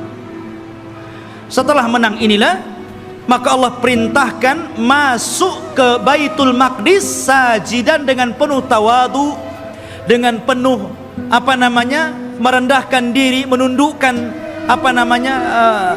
kepala. Kata Allah Subhanahu wa Ta'ala mengatakan, masuklah kalian dengan sujud. Maksud sujud itu maksudnya dengan ruku, karena sujud nggak mungkin bisa jalan orang sujud. Ya, dengan menundukkan kepala. Tapi Bani Israil ini degil. Ya. Disuruh maju masuk ke Baitul Maqdis nundukkan kepala, malah berbalik, malah kemudian berjalan lewat punggung, membelakangi Baitul Maqdis sampai mundur gitu. Disuruh maju nundukin pandangan, malah berbalik, malah mundur. Bani Israil sudah dikasih mukjizat, ditampakkan matahari, masih juga menentang Yusha ibn Nun. Bukan itu saja, mereka disuruh untuk membaca Hittah. Masuklah ke Baitul Maqdis dan bacakan Hittah. Hittah itu artinya, ya Allah ampuni dosa-dosaku, ya Allah ampuni dosa-dosaku. Digantinya kalimat Hittah menjadi Hintah. Bayangkan, apa Hintah? Ya Allah berikan makanan, ya Allah berikan makanan. Disuruh minta ampun malah minta makanan. Bani Israil, mereka sudah dimenangkan, tinggal masuk saja, masih kurang ngajar gitu kan. Ma'asyiral muslimin rahimani wa rahimakumullah. Akhirnya mereka pun tinggal di Baitul Maqdis. Lah, ketika kemudian Yusha bin Nun berhasil menguasai Baitul Maqdis dan menempatkan orang-orang Yahudi atau Bani Israil di Baitul Maqdis dan menguasai Palestina, maka kemudian Yusha ibn Nun pun meninggal dunia. Ketika Yusha ibn Nun meninggal dunia, maka di sini ikhwatu fiddin yang dimuliakan Allah Azza wa Jalla, ketika itu Bani Israil memiliki beberapa hukum. Pertama, mereka dipimpin oleh para nabi. Jadi ketika Yusha bin Nun meninggal, ada nabi. Kemudian nabi ini meninggal, muncul lagi nabi. Nabi ini meninggal, muncul lagi nabi. Bahkan ada satu tempat itu nabinya 3, rasulnya 3. Diutus banyak para nabi, ribuan para nabi diutus. Ketika itu yang memimpin para nabi. Akhirnya Bani Israil bosan, asik nabi terus yang mimpin. Kami mau raja, nggak mau nabi. Nah, bayangkan, nolak nabi mau raja. Ya, ketika itu Nabi yang terakhir yang diutus kepada mereka sebelum mereka menjadikan sistem kerajaan adalah Nabi Samuel. Dan Nabi Samuel ini pernah didapati kuburannya di zaman Umar bin Khattab ketika menyerbu Persia. Ketika Umar ibn Khattab berhasil menguasai Persia dan merebut Baitul Maqdis di tangannya, ketika itu dia menjajah satu kota. Rupanya di kota itu ada kuburan Nabi Samuel dan diagungkan penduduknya. Maka Umar ingin mencegah kesyirikan. Tengah malam digalinya kuburan Samuel, kemudian dipindah ke tempat lain, dijadikan 9 kuburan palsu, yang 1 asli, yang 8 palsu. Orang nggak tahu mana Samuel 1. Jadi bingung tuh. Yang tadinya suka minta-minta ke kuburan, bingung. Ini ada 9 kuburan, yang mana 1 yang Samuel ini? Coba kalau kuburan wali kayak gitu ya, bingung orang. Dikubur tuh. Dikubur tempat lain, malam-malam dibuat kuburan palsu banyak-banyak. Di zaman Umar bin Khattab. Makanya Umar itu orang yang paling keras dalam penyimpangan tauhid. Ketika ada orang yang kemudian mulai sholat di satu pohon yang dulu Rasul pernah berbaiat, namanya Baiatur Ridwan, karena sudah mulai digunakan sholat, meminta-minta, ditebang pohon itu sama Umar. Nggak boleh ada orang kesini lagi, walaupun Rasul pernah berbaiat di sini. Harusnya antum begitu. Kalau ada pohon beringin, orang minta-minta di situ, ambil singso, tebas tuh beringinnya. Tapi baca bismillah dulu ya. Nanti antum kesurupan pula di beringin. Khotufidin yang dimuliakan Allah Azza wa Jalla. Kemudian akhirnya kata Nabi Samuel, baik. Karena ketika itu ikhwatufidin yang dimuliakan Allah Azza wa Jalla, karena terjadi perang saudara, maka muncullah di luar dari Bani Israel ada satu kelompok besar namanya Jalut. Jalut ini orangnya besar-besar raksasa ya, dan punya pasukan besar. Dialah yang kemudian mengambil tabut. Tabut itu isinya apa? Isinya pusaka-pusaka Nabi Musa. Di situ ada Taurat, di situ ada tongkatnya Nabi Musa, di situ ada pakaiannya Nabi Harun dan Musa. Pokoknya peninggalan Musa dan Harun dijadikan satu tempat, kemudian di kotak disebut tabut namanya. Tabut itu dicuri oleh Jalut dan pasukannya. Maka Bani Israel tidak bisa apa-apa melawan Jalut. Akhirnya kemudian minta kepada Nabi Samuel untuk dikirim kepada mereka seorang raja yang akan memimpin jihad melawan Jalut. Maka Nabi Samuel kemudian atas perintah wahyu dari Allah, maka ditunjuklah Talut sebagai raja pertama Bani Israel. Talut ini orang miskin, tukang ngasih minum keledai penggembala, ya kan? Kata Bani Israel, masa si Talut jadi raja? Siapa si Talut itu kan gitu? Nggak punya nasab, orang miskin, nggak punya harta, nggak mau. Ya, kami mau raja itu yang wah, yang gagah, yang kaya, yang punya harta. Si Talut pula jadi raja, nggak mau. Ya kan? Akhirnya kemudian Allah Subhanahu Wa Taala tunjukkan kehebatan Talut ini. Diutusnya malaikat, kemudian malaikat ini mengambil tabut yang ada di Jalut, kemudian diserahkan kepada Talut, menunjukkan bahwa sekarang Talut sudah punya tabut. Kalian gak percaya juga dengan Talut? Dari situlah sebagian mereka mulai mau mengikuti Talut, dan sebagian yang lainnya mau menolaknya. Maka Talut mengatakan, kita akan berangkat jihad, persiapkan kalian, tapi Allah akan menguji kalian. Kalau nanti kalian melewati sungai, jangan banyak minum di situ. Kalau mau minum, bolehlah satu kepal, gurfatan wahid, ya satu dayung saja, nggak boleh banyak-banyak. Kalau banyak-banyak kalian akan kalah. Berangkatlah pasukan Talut menuju pasukan Jalut. Ya kan? Rupanya betul di tengah mereka ada sungai, karena mereka sudah kelelahan, kehausan, ada sungai. Wah, nggak peduli dengan Talut, minum banyak-banyak orang itu. Dari berapa ribu gitu kan, hanya tinggal separohnya. yang masih nurut dengan Talut. Akhirnya yang ini pulang, melihat pasukan Jalut gede-gede nggak berani pulang. Ya, yang sedikit inilah kemudian mikir nih, ini tentara banyak, besar-besar, gimana cara melawan mereka? Akhirnya mereka nggak berani bergerak untuk melawan Jalut. Maka kemudian Nabi Musa, Nabi Raja Talut mengatakan, siapa yang akan berperang dan berhasil membunuh Jalut, maka aku kawinkan dia dengan putriku.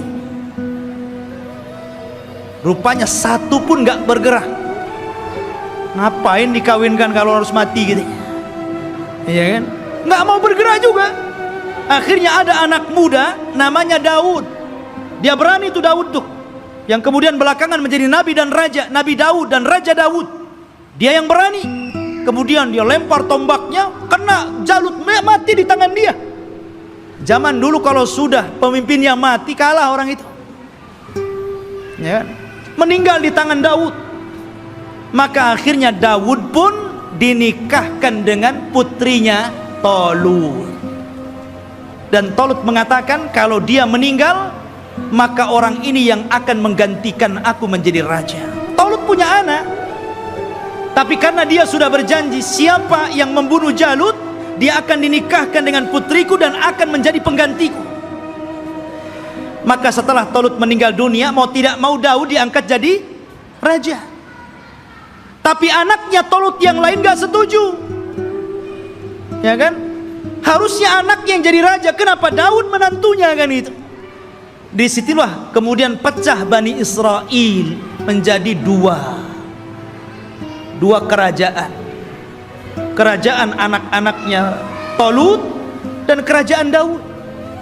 Dari sini ikhwatu fiddin mulai terjadi goncang, ya. Tapi Nabi Daud ini, ikhwan, adalah orang yang cerdas. Karena Allah berikan mukjizat, tangannya itu bisa melembutkan besi. Jadi kalau besi itu nggak perlu dilas, dipotong-potong aja sama dia, kan begitu. Wa alanna lahul hadid. Dia bisa melembutkan besi, bukan sulap, ikhwan. Itu mukjizat. Kalau enggak gini aja dia, ya kan? Mukjizatnya Nabi Daud. Dia punya kekuatan, akhirnya dia pun melawan anak-anaknya Talut yang lain dan mempersatukan kembali Bani Israel. Setelah dia meninggal, maka puncak kekuasaan Bani Israel ada di tangan putranya Daud, Nabi Sulaiman. Disitulah puncak kekuasaan Bani Israel, puncak kekuasaan Yahudi, ya. Dan hanya ada 4 raja yang pernah menguasai sebagian besar dunia, yang 2 mukmin dan 2 kafir. Yang pertama mukmin, namanya Dzulqarnain, sebutkan dalam surah Al-Kahfi. Yang kedua Sulaiman, ini keduanya mukmin. Dan keduanya kafir. Yang pertama Namrud di zaman Nabi Ibrahim. Kemudian Bukhtun Nasr, nanti ada kisahnya akan nyusul, ya. Jadi Sulaiman ini Allah Subhanahu wa taala berikan kekuasaan yang tidak diberikan kepada orang sebelum dan setelahnya. Dia bisa menundukkan awan, dia bisa menundukkan jin, dia bisa menundukkan burung-burung, dia bisa menundukkan tumbuh-tumbuhan. Masya Allah, ini raja alam nyata dan gaib ini, Nabi Sulaiman ini, ya. Jadi jin tunduk sama dia. Bahkan yang membangun bangunan-bangunan itu jin. Jin itu yang bekerja kepada Sulaiman, membuat istana-istana. Makanya ketika Sulaiman meninggal dunia, jin itu kan tidak tahu yang gaib. Disangkanya Sulaiman masih hidup dan tidur di singgasana, asik bekerja saja mereka, kan. Baru setelah Sulaiman roboh dari singgasananya, kata jin, oh kalau tahu Sulaiman sudah mati dari dulu, ngapain saya kerja, katanya. Nah, dari sini menunjukkan jin itu tidak tahu yang gaib. Kalau jin tidak tahu yang gaib, berarti dukun lebih tidak tahu yang gaib. Karena dukun itu gurunya jin. Mereka itu para pendusta, nggak usah dibenarkan. Benarnya 1, dustanya itu 1000. Ya. Masyarul muslimin rahimani wa rahimakumullah. Maka Sulaiman inilah puncak kekuasaan, dan di zaman Sulaiman ini beliau membangun 1 tempat ibadah menggantikan tabut, namanya Haikal Sulaiman, yang sekarang menjadi mimpi orang Yahudi. Haikal Sulaiman, mimpinya orang Yahudi itu sampai hari ini. Sulaiman membuat haikal. Dialah yang pertama kali meninggikan Masjidil Aqsa. Jadi kalau Ibrahim meninggikan Masjidil Haram, kalau Masjidil Aqsa ditinggikan oleh Sulaiman. Dan ketika dia mendirikan Masjidil Aqsa, maka dia meminta kepada Allah tiga. Satu, agar Allah memberikan hukum yang sesuai dengan hukum Allah. Yang kedua, agar diberikan kekuasaan yang tidak pernah diberikan kepada siapapun setelahnya. Yang ketiga, agar siapapun orang yang masuk ke masjid ini dan tidak ada niat kecuali sholat, keluar, maka dia sudah hilang dosanya seperti anak yang baru dilahirkan dari perut ibunya. Kata Rasul, aku berkehendak bahwa yang ketiga itu aku, kata Rasul. Karena yang kedua sudah dikabulkan. Dan Rasul pernah sholat di Baitul Maqdis. Kata Rasul, aku berharap aku yang ketiganya. Masyarul muslimin, jamaah sekalian yang dirahmati Allah Azza wa Jalla, maka Sulaiman pun membentuk tempat ibadah yang disebut dengan Haikal Sulaiman, Masjidil Aqsa yang lama. Di zaman Sulaiman itu disebut Haikal namanya. Baru kemudian roboh, kemudian dibesarkan, akhirnya menjadi besar. Lah Yahudi ini ingin mencari itu. Dulu ketika Sulaiman mendirikan Masjidil Aqsa yang disebut dengan Haikal itu, dari mana ke mana, berapa meter, lebarnya berapa meter, kemudian panjangnya berapa meter. Kalau sudah ketemu situs ini, maka mereka akan membangun Masjidil Aqsa mau dirobohkan, sehingga Haikal lah yang naik. Itu tujuan Yahudi sampai hari ini. Makanya mereka membolongi itu Masjidil Aqsa, itu bolong bawahnya, makanya tidak bisa menampung banyak-banyak. Kalau banyak nanti roboh itu. Karena di situ ikhwatu fiddin, di bawah tanahnya itu, di bawah tembok ratapan itu, mereka mencari-cari di mana tempat haikalnya Sulaiman. Jadi para ilmuwan Israel terus mencari dan akan membangunnya. Dan mereka ingin mendirikan Israel Raya persis di atas haikal Sulaiman. Makanya si Trump itu, Donald Trump ya, mereka orang-orang Israel didukung oleh Amerika untuk menguasai Yerusalem, yang memang Masjidil Aqsa ada di situ, dan bercita-cita untuk membuat negara Israel Raya tepat di atasnya haikal Sulaiman. Alhamdulillah, negara kita tegas menolaknya, dan negara-negara yang lain juga tegas. Bukan hanya orang Islam, di luar Islam pun sebagian mereka menolaknya. Tapi yang jelas saya katakan, yang namanya Yahudi dan Nasrani itu akan sekongkol sampai pun ketika Malhamatul Kubra di akhir zaman, perang besar yang tidak ada perang setelahnya, tetap saja Yahudi dan Nasrani itu akan sekongkol melawan kaum muslimin. Ya kan?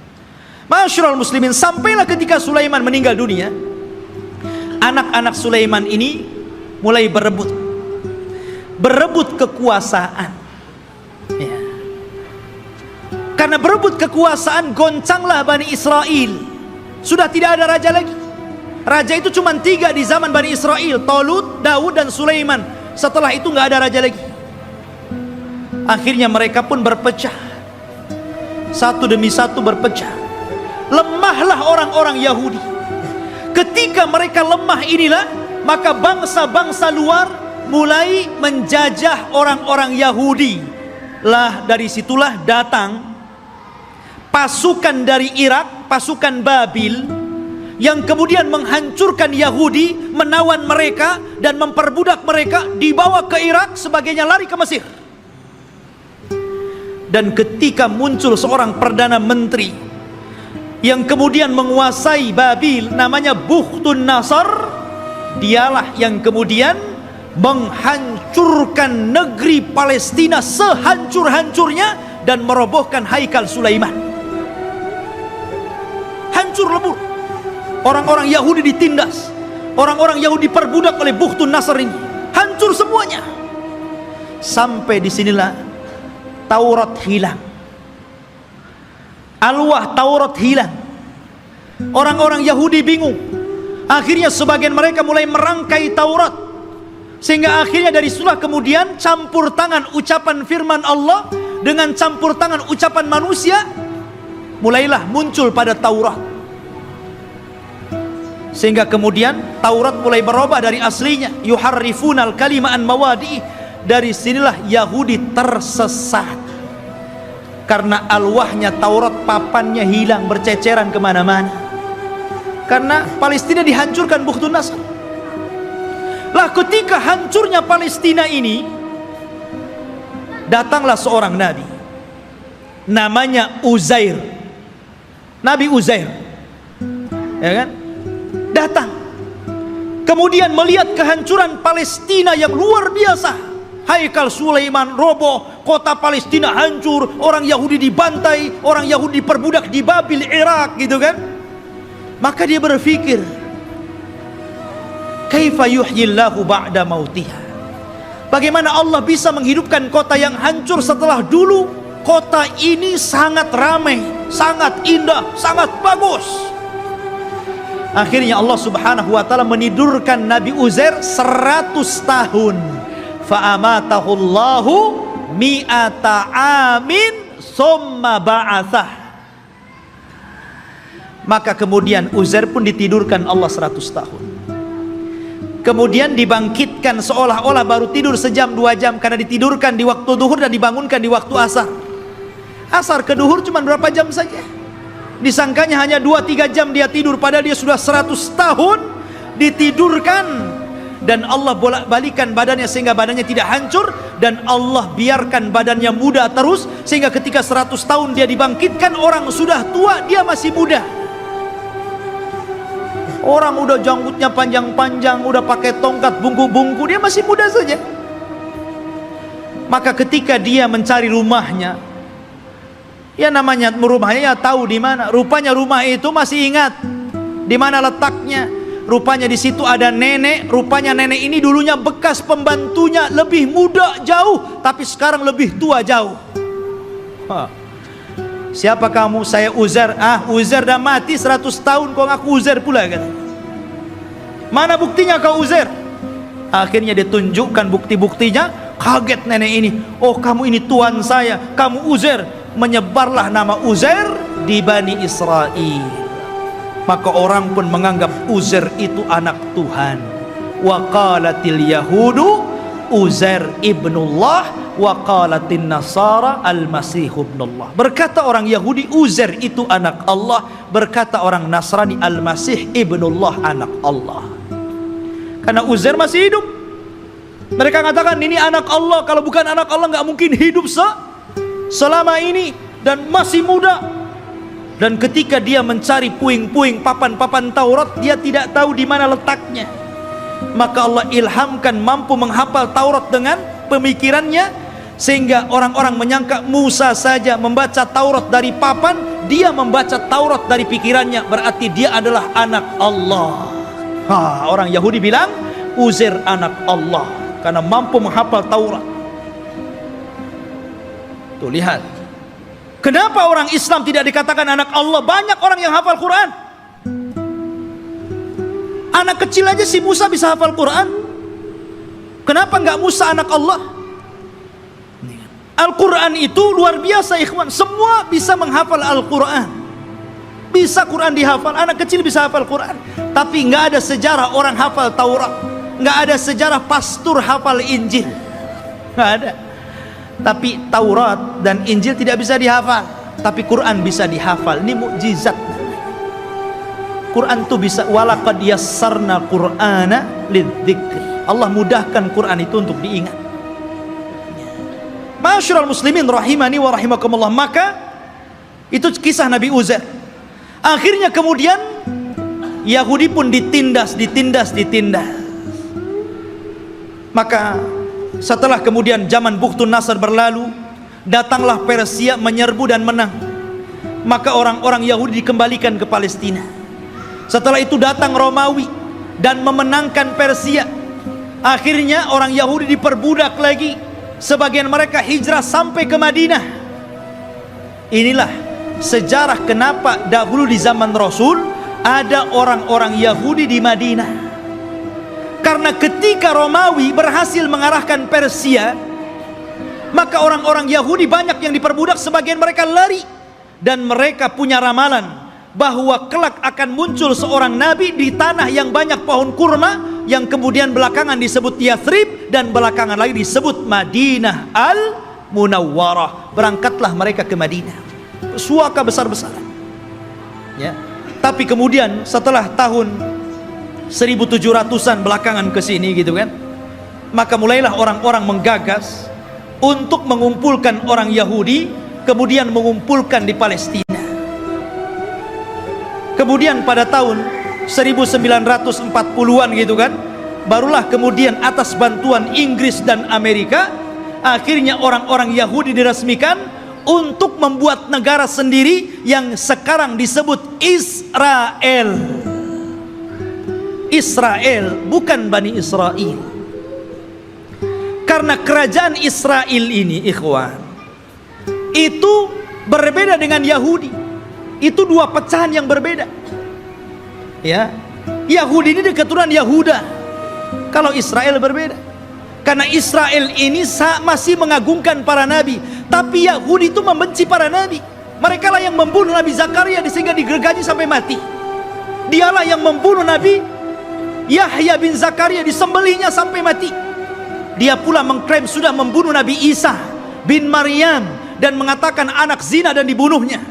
Walaupun Al-Quran mengingkari terbunuhnya Isa dan mengatakan Isa tidak dibunuh, Isa disalib, Isa tidak disalib, dan Isa diserupakan bahkan dia diangkat ke langit.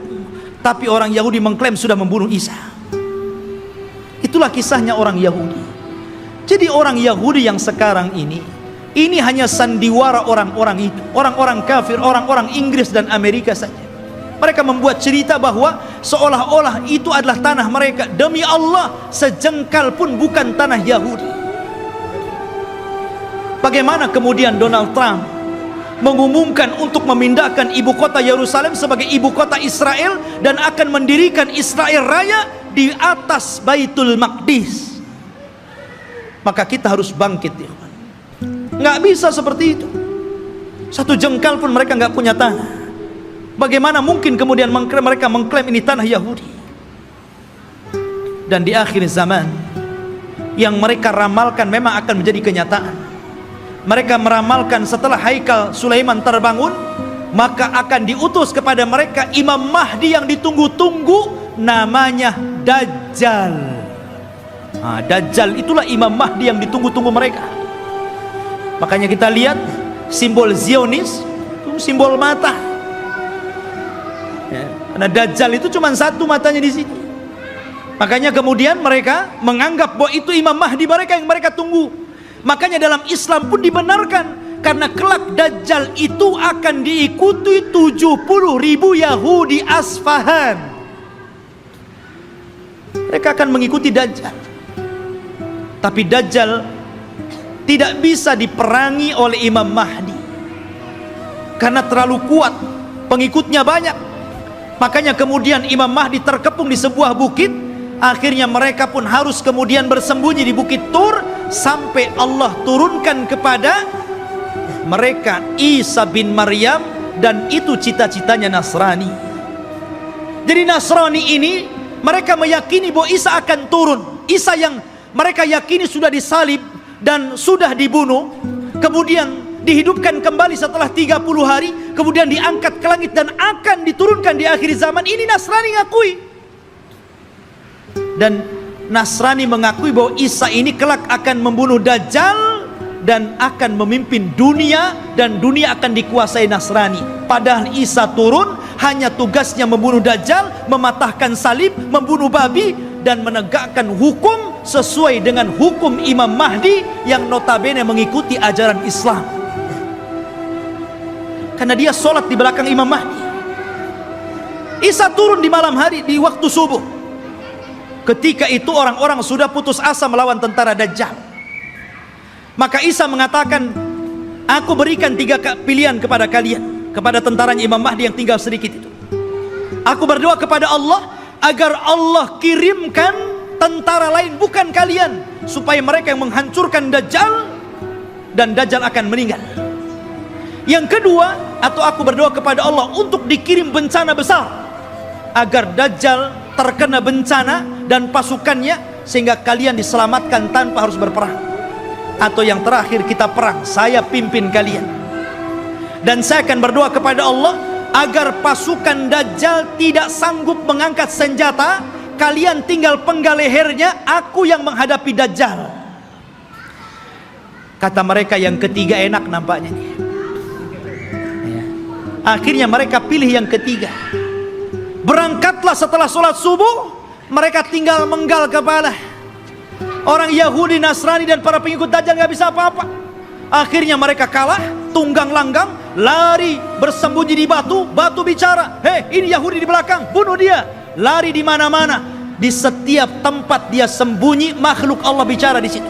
Kecuali satu pohon yang tidak mau bicara, namanya pohon Gharqad. Hadis ini bocor kepada orang Yahudi, sehingga Yahudi nanam banyak-banyak pohon Gharqad di Israel. Tapi sayang kemarin kebakaran, nanam lagi dari awal. Ma'asyiral muslimin rahimani wa rahimakumullah, Gharqad ini nggak mau ngomong. Ya, makanya orang Yahudi, Gharqad ini bukan cemara, memang bentuknya kayak cemara, tapi cemara bukan Gharqad. Ya, nanti antum pula lihat cemara ditebangnya. Ini pohonnya Yahudi, nanti Yahudi sembunyi di sini katanya. Bukan, Gharqad lah, bukan cemara. Ya. Intinya ikhwatu fiddin yang dimuliakan Allah Azza wa Jalla, maka Dajjal berhadapan dengan Nabi Isa, dan Isa pun berhasil membunuh dan membawa kepalanya. Kemudian diberitahu kepada orang-orang bahwa dia telah membunuh Dajjal. Maka sebagian yang selamat dari orang-orang Nasrani kemudian beriman kepada Isa bin Maryam atas syariat Muhammad, sehingga Allah isyaratkan dalam Al-Quran, wa im min ahlil kitab illa la yu'minanna bihi qabla mautihi. Dan sebagian ahli kitab akan beriman kepada syariat Muhammad lewat Nabi Isa sebelum kematian Isa. Isa pun hidup selama 40 tahun. Di selang hidupnya inilah muncul fitnah yang lebih besar dibandingkan fitnah Dajjal. Fitnah apa? Munculnya satu kabilah yang bernama Ya'juj dan Ma'juj dari keturunan Yafis ibn Nuh alaihi salatu wassalam. Satu kaum yang tidak bisa diperangi, tidak bisa dibunuh, pasukan mereka banyak. Satu dari kita 999 dari mereka. Anda bisa bayangkan. Jadi kalau kita melawan mereka, jadi satu dari kita melawan 999 dari mereka. Bayangkan. Sehingga ketika Allah azab dengan mengutus ulat, dan mereka mati semua dengan ulat tersebut, bangkai mereka rata, sehingga setiap satu jengkal di tanah ada bangkainya. Nabi Isa berdoa kepada Allah agar Allah bersihkan bangkai-bangkai mereka. Maka diutuslah burung pemangkai bangkai, tapi juga tidak habis semuanya. Maka Isa berdoa lagi agar diturunkan hujan dan banjir besar, akhirnya membawa jasad itu ke lautan dan menjadikan bumi kembali subur. Maka dari situlah mulailah berlangsung tanda-tanda alamat besar. Karena alamat besar itu kalau sudah datang, maka tasalsul akan terus berganti sampai kiamat dibangkitkan. Oleh karena itulah ikhwatu fiddin, inilah kisah Palestina dan Yahudi. Semoga menjadi pencerahan dan pengetahuan bagi kita. Semoga Allah subhanahu wa ta'ala mendoakan saudara-saudara kita yang ada di Palestina dan menggagalkan keinginan orang-orang kafir untuk menjadikan Yerusalem sebagai ibu kota Israel yang akan dibentuk sebuah negara Israel Raya. Mimpi mereka, tapi kita umat Islam tidak akan setuju dengan itu. Kita doakan terus agar saudara-saudara kita dimenangkan oleh Allah dan dihancurkan orang-orang kafir. Subhanakallah bihamdika asyhadu an la ilaha illa anta astaghfiruka wa atubu ilaik. Allahu ta'ala alam. Assalamualaikum warahmatullahi wabarakatuh.